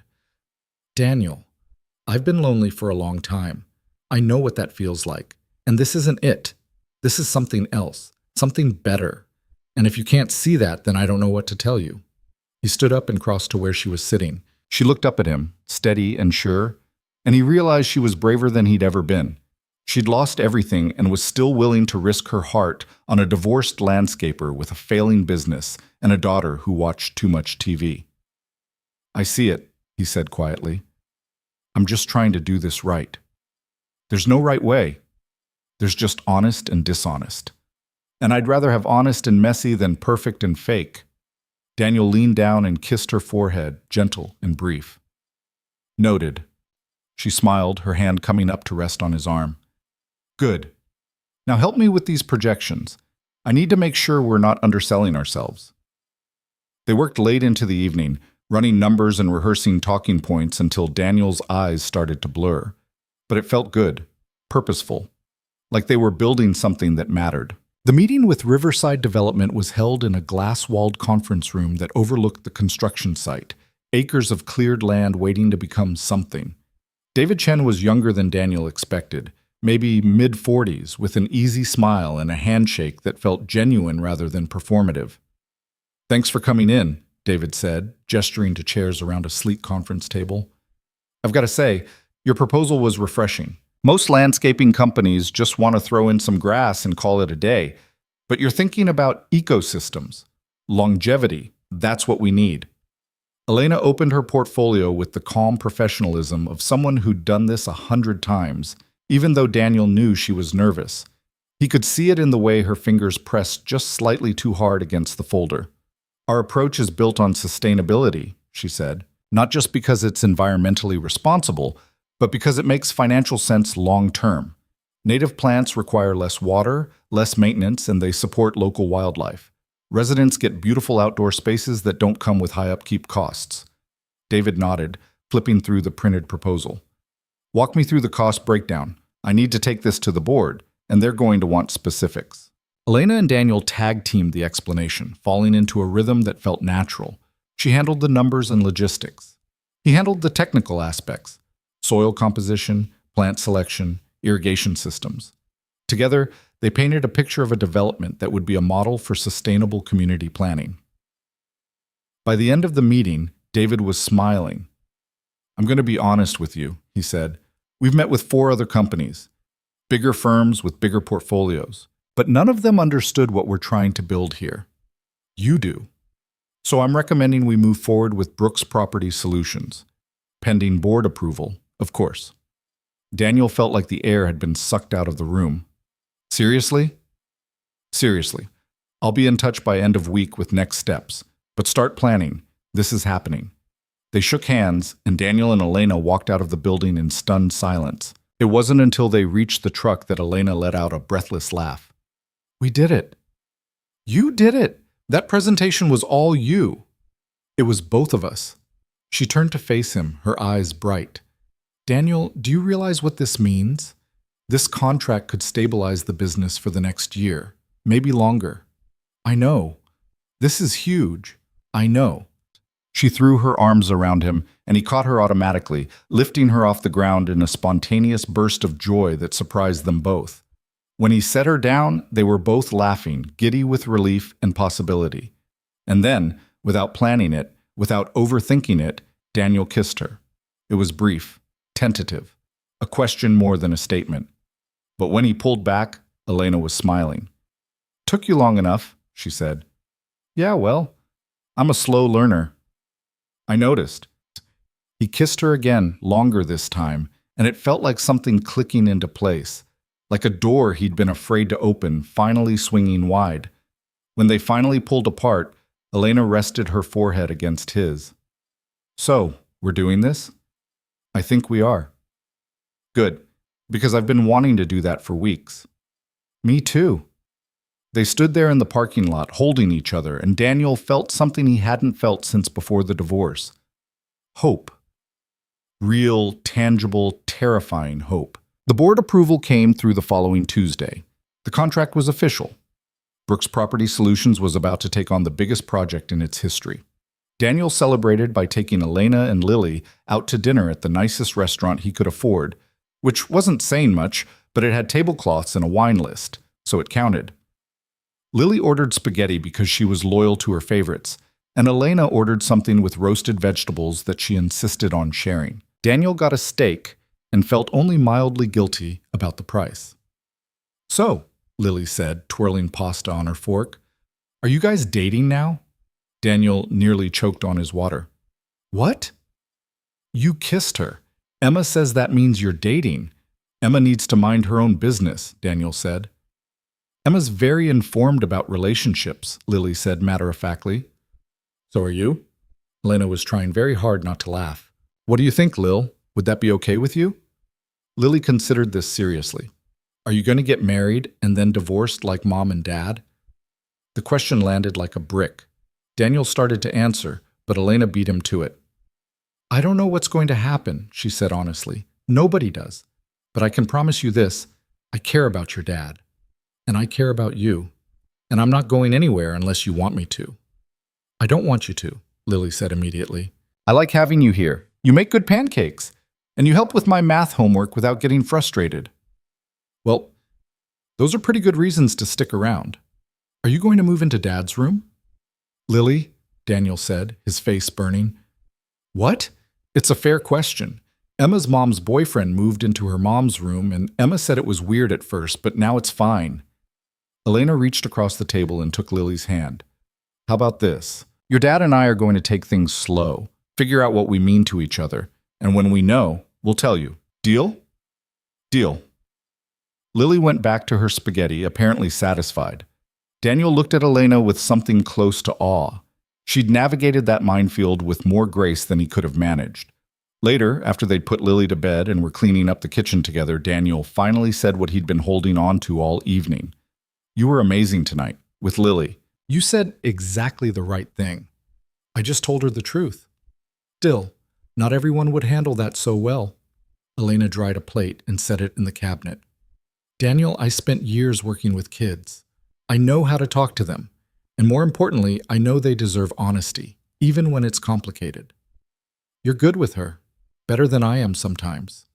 That's not true. You're a great dad. You just doubt yourself too much. Hazard of divorce. Hazard of being human. She hung up the dish towel and turned to face him. Can I say something? Always. I know we said slow and I meant it, but I also want you to know that this, you, Lily, this life we're building, it's not temporary for me. I'm not here because I have nowhere else to go. I'm here because I want to be. Daniel crossed the kitchen and pulled her into his arms. She fit there perfectly, her head tucked under his chin, and he breathed in the scent of her shampoo and the faint trace of the restaurant and thought about how catastrophically wrong his life had gone a year ago, and how impossibly right it was starting to feel now. I'm glad you're here, he said into her hair. Me too. They stood there for a long time, just holding each other in the quiet kitchen, and Daniel thought about second chances, about how they didn't announce themselves with trumpets and fanfare. Sometimes they just showed up, broken down on the side of the road, and you had to be paying attention to notice. He'd almost missed this, almost driven past, almost stayed locked in his own pain. But he'd stopped, and Elena had stayed. And somehow, against all odds and logic, they were building something worth keeping. The Riverside Project changed everything. Not overnight, nothing worth having ever came that fast, but steadily, like watching a garden grow from carefully prepared soil. Within 2 months, Brooks Property Solutions had hired 3 new crew members, upgraded their equipment, and moved out of Daniel's makeshift home office into a small commercial space downtown. The sign above the door was simple but professional. Brooks Property Solutions, Sustainable Landscaping, with Elena's redesigned logo underneath. Daniel stood on the sidewalk one morning in early September, coffee in hand, just staring at that sign. A year ago, he'd been convinced the business would fail, that he'd have to sell his house, move Lily into something smaller, maybe take a job working for someone else's company just to keep the lights on. Now he had employees, contracts lined up through spring, a waiting list. Elena appeared beside him, 2 file folders tucked under her arm. You're going to be late for the Johnson consultation if you keep daydreaming. I'm not daydreaming, I'm appreciating. Appreciate faster. Mrs. Johnson specifically requested you, and she's the type who notices punctuality. He followed her inside, where their office manager, a retired teacher named Dorothy, who Elena had somehow convinced to come out of retirement, was already on the phone scheduling next week's jobs. The space was small but organized, with Elena's touch evident in every detail. Client files color-coded, a coffee station that actually had supplies, plants on every available surface, thriving under Elena's meticulous care. This was real, solid, something he'd built from rubble, something they'd built.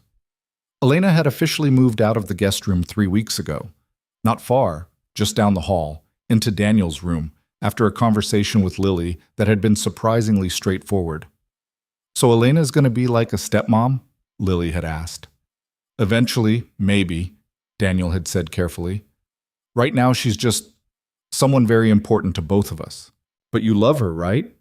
He'd hesitated, not because he didn't know the answer, but because saying it out loud felt enormous. Yeah, I do. Does she love you? You'd have to ask her. I did. She said yes. Daniel had laughed, shaking his head. Of course you did. So, can she move into your room? Because the guest room would make a really good art studio, and Elena said she'd teach me watercolors if we had space. And that had been that. Lily's blessing delivered with the practical efficiency of someone who saw the obvious and wondered why adults made everything so complicated. The Johnson consultation went well. Mrs. Johnson wanted a pollinator garden with native wildflowers and a small water feature, and she had a budget that made Daniel's eyes widen slightly.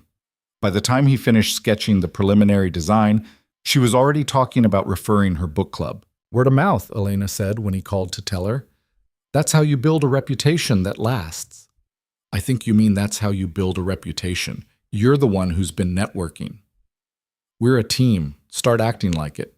He smiled, leaning back in his truck. Yes, ma'am. And Daniel, come home early tonight. I'm making dinner. What's the occasion? Does there need to be one? With you? Usually, yes. She laughed. Just come home.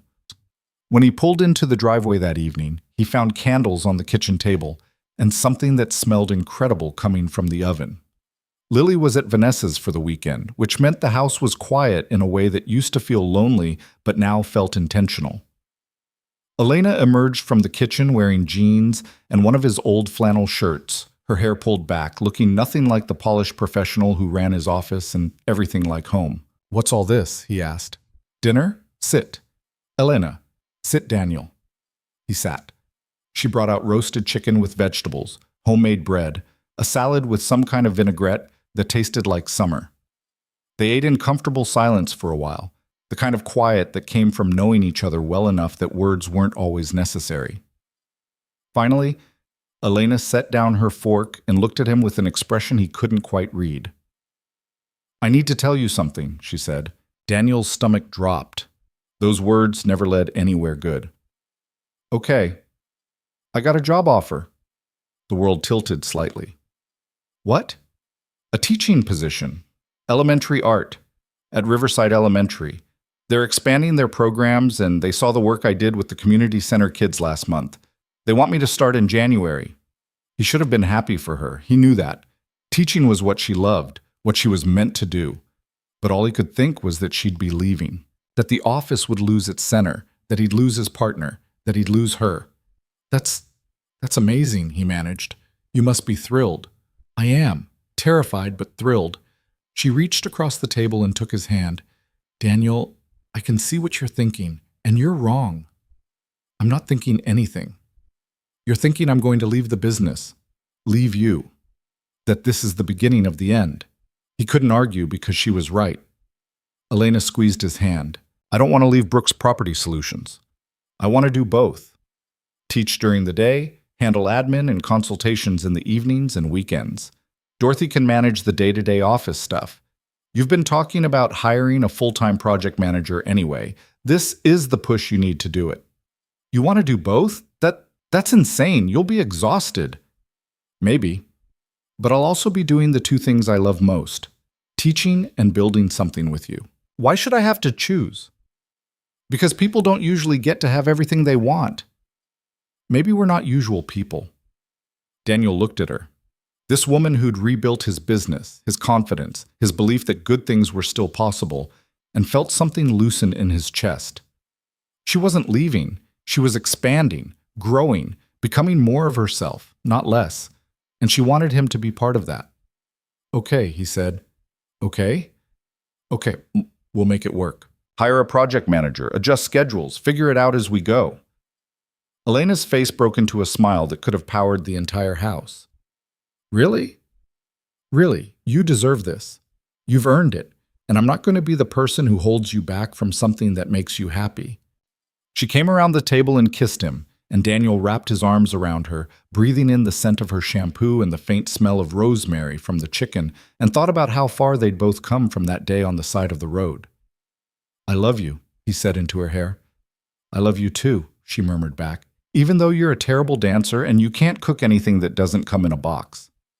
I made toast this morning. You burned toast this morning. It was artisanal char."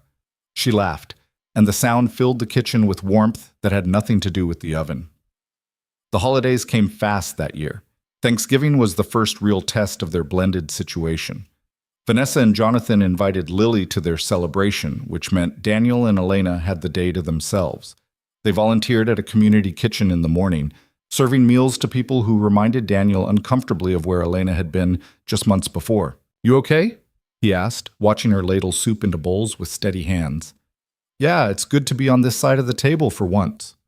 "You were never alone, even when you thought you were. I know that now."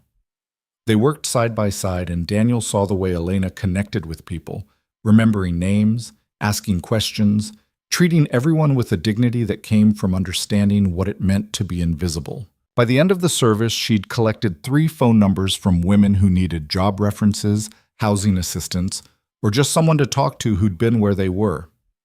"You're doing it again," Daniel said as they walked to the truck. "Doing what?" "Saving people." "I'm not saving anyone, I'm just sharing information." "You saved me." Elena stopped walking and turned to face him.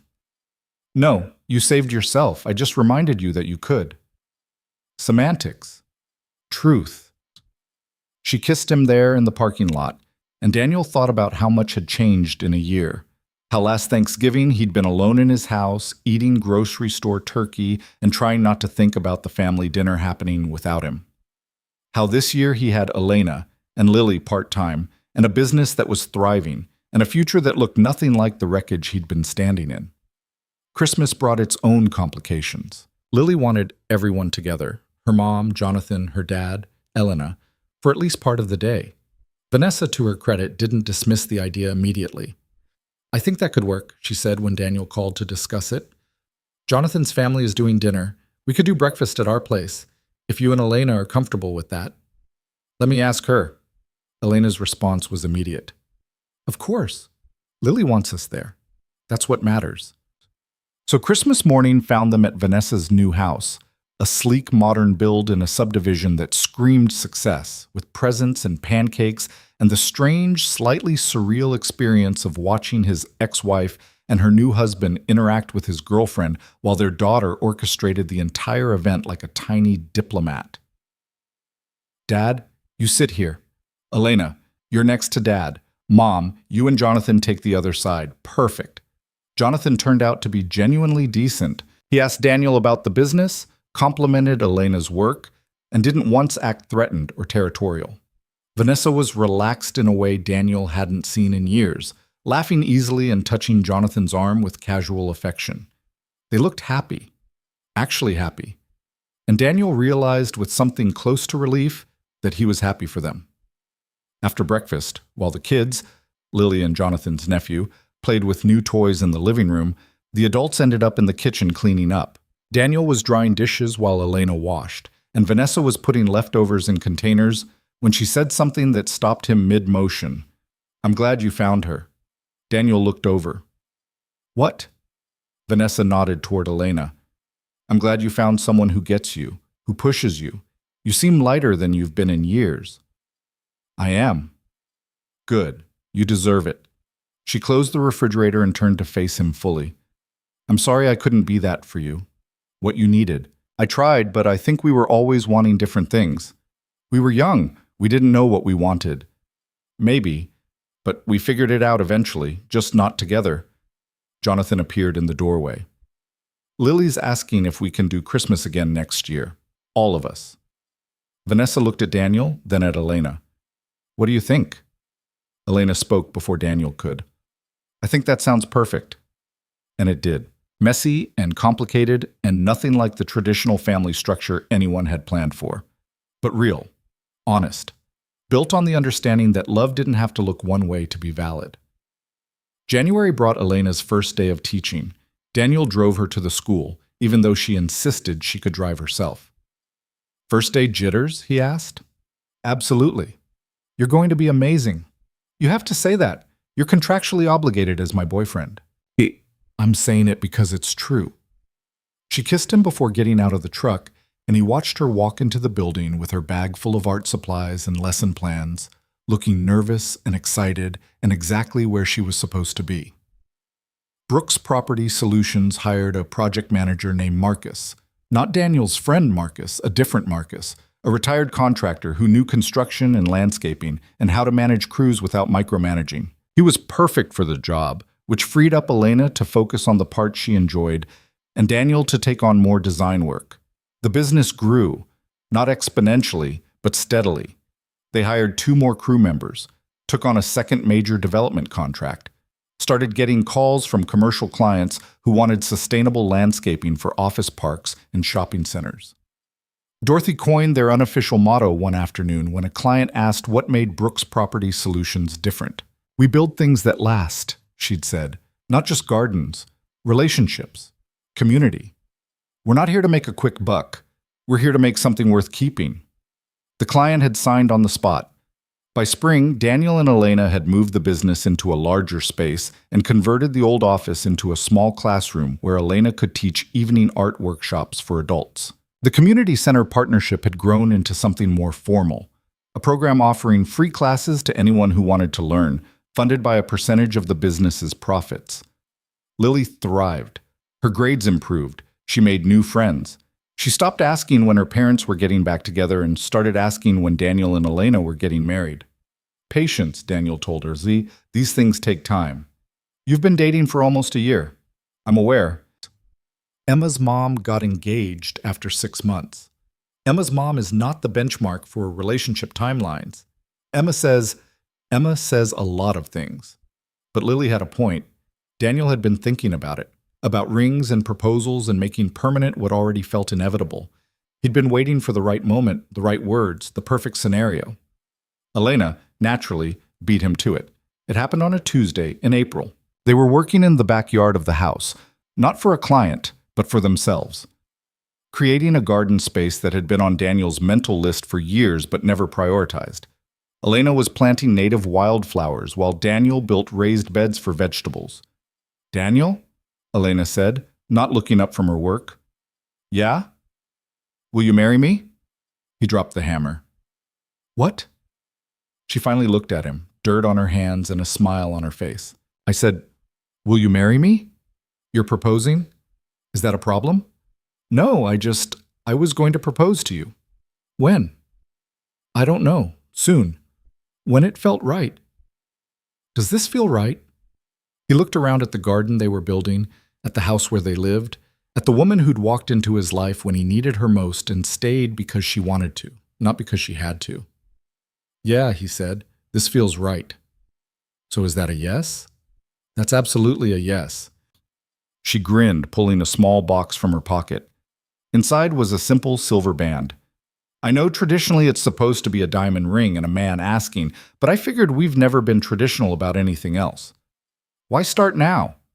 Daniel laughed, pulling her into his arms, not caring about the dirt or the unfinished garden or anything except the fact that this brilliant, stubborn, incredible woman wanted to spend her life with him. I love you, he said. I know. That's why I proposed. I actually have a ring for you too. You do?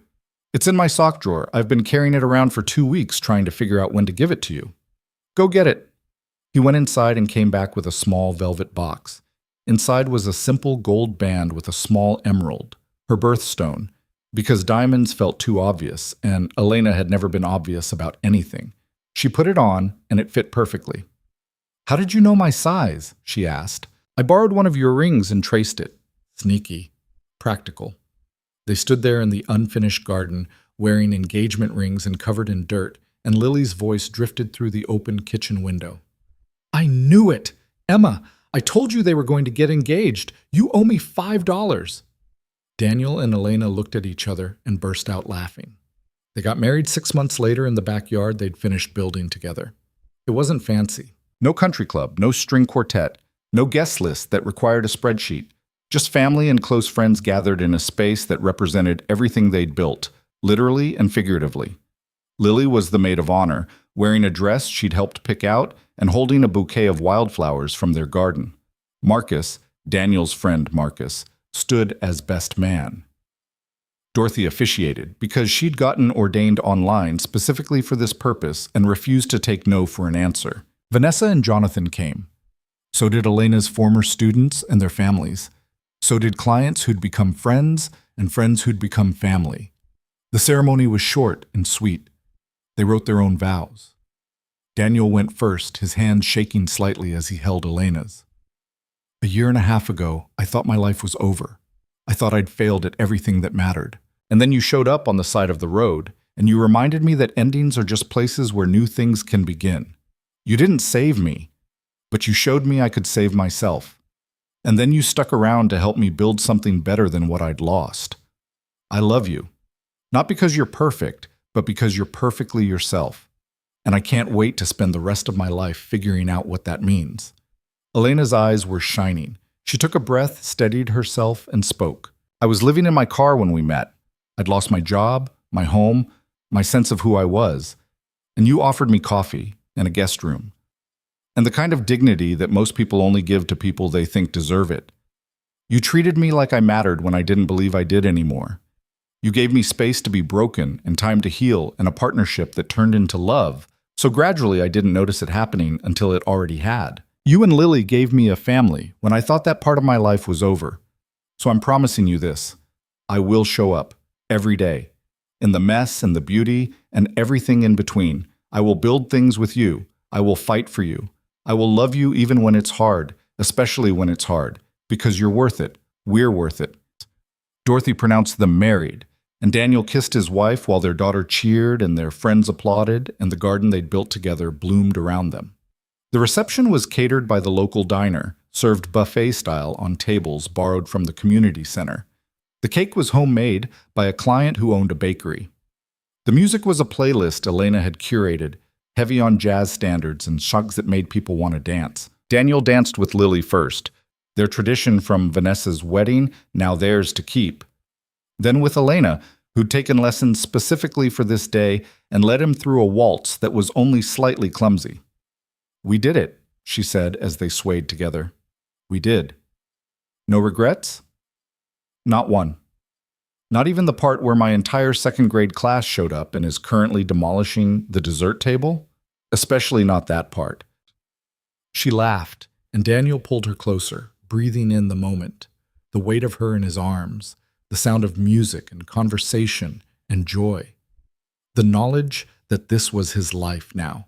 Not perfect, not without complications, but real and messy and beautiful.